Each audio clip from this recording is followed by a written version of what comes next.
और ये सीधे आशुतोष के पास चलते हैं। शादी, आपने अपनी बात कही, इसी का काउंटर आशुतोष से लेते हैं। आशुतोष, निष्पक्षता की बानगी ये है कि आशीष मिश्रा का नाम एफआईआर में है, बीजेपी ये तर्क दे रही है, जबकि उनकी प्रेजेंस दंगल के अंदर मौजूद थी, जिसके वीडियो उन्होंने सार्वजनिक तौर पर प्रेस के सामने भी रखे और जनता के सामने भी रखे। क्या कहेंगे आप?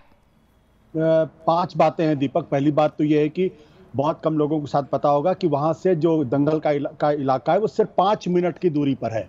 यानी इस घटना को अंजाम देकर आप 5 मिनट के अंदर वहां पहुंच सकते हैं और आप ये छद्म क्रिएट करने के लिए स्वतंत्र हैं कि वो वहां पर मौजूद थे, क्योंकि पूरे समय की कोई रिकॉर्डिंग कभी होती नहीं।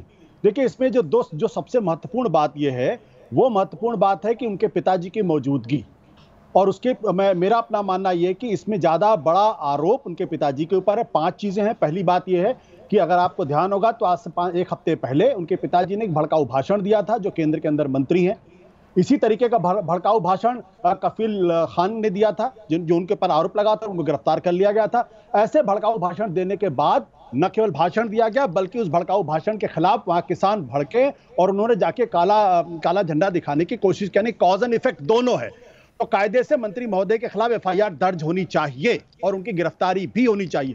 दूसरी बात, उनके बेटे अभियुक्त है, एफआईआर दर्ज है, तो वो एक एक्यूज्ड हैं।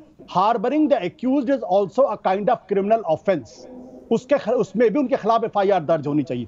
तीसरी बात, वो मिनिस्टर होने के बावजूद वो अपने बेटे के पक्ष में एविडेंस मैन्युफैक्चर कर रहे हैं।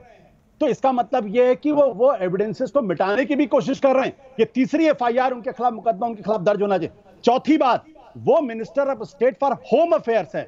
इसका मतलब यह है कि जो सारी एजेंसीज उनके अंडर या उनके डिपार्टमेंट के अंडर में काम कर रही है, तो उनके रहते हुए एक क्रिमिनल मामले में कैसे इन्वेस्टिगेशन निष्पक्ष हो सकती है? यह क्लैश ऑफ इंटरेस्ट का मामला है, इसलिए भी उनको अपने पद पर नहीं रहना चाहिए। और आखिरी बात, वो पूरे इन्वेस्टिगेशन को मिसगाइड करने की कोशिश कर रहे हैं। इन 5 मामलों पर अगर देखा जाए तो, और फिर उनका बैकग्राउंड आप देखिए, उनके खिलाफ अभी भी वो हिस्ट्री शीटर रह चुके हैं।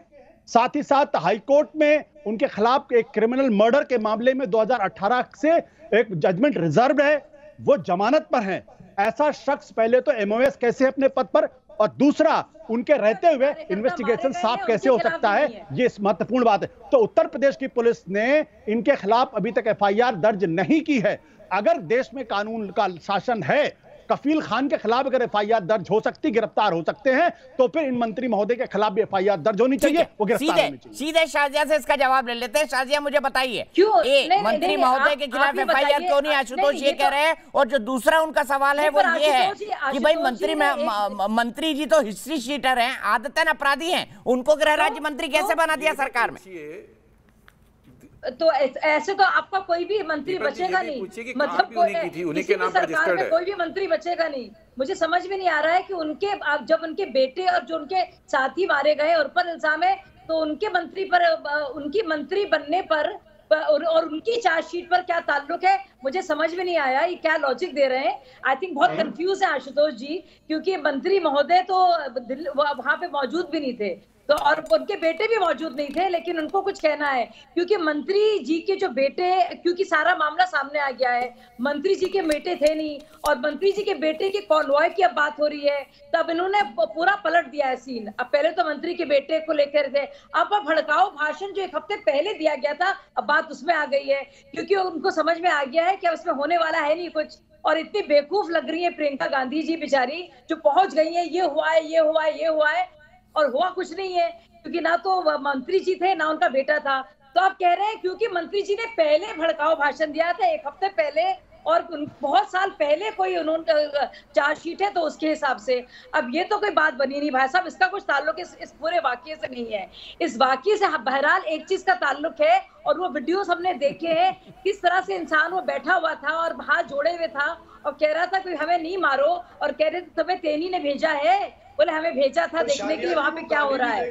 और ये हाँ, वो भी देखा वीडियो हमने, सुनिए और ये देखिए कैसे गिद्ध लोग हैं, और फिर क्या है, और ये कोई भूल नहीं सकता कि देखिए कितने ये किस तरह के लोग हैं, और कैसे मामले को बदल रहे हैं कि पहले तो बेटे को किसी तरह से उसका नाम डालो, फिर बेटा का तो प्रमाण आ गया सामने, बेटे का नाम सामने आ गया, तो पिता पर किसी तरह से करो, किसी तरह से मामले को डिफ्लेक्ट करो कि वहां पे उपद्रवी मौजूद थे, बॉर्डर एरिया में दंगा फसाद की पूरी तैयारी थी। वहां पे लोग जो है बाकायदा एक फसाद करने के मूड में थे, पूरी तरह से एक पूरी कॉन्स्पिरेसी के तहत वो लोग आए थे और एक बहुत बड़ा हंगामा करना चाह रहे थे। ये एक बहुत बड़ा खतरा है हमारे देश की आंतरिक सुरक्षा को, ये खतरा है। आंतरिक सुरक्षा पर खतरा। जगतार सिंह जी, मैं 1 मिनट में आपके पास आ रहा हूँ। गुरदीप सप्पल से जवाब लूंगा क्योंकि प्रियंका गांधी पर आरोप लगा है। रुक जाइए शारदा जी, आपने अपनी बात कही।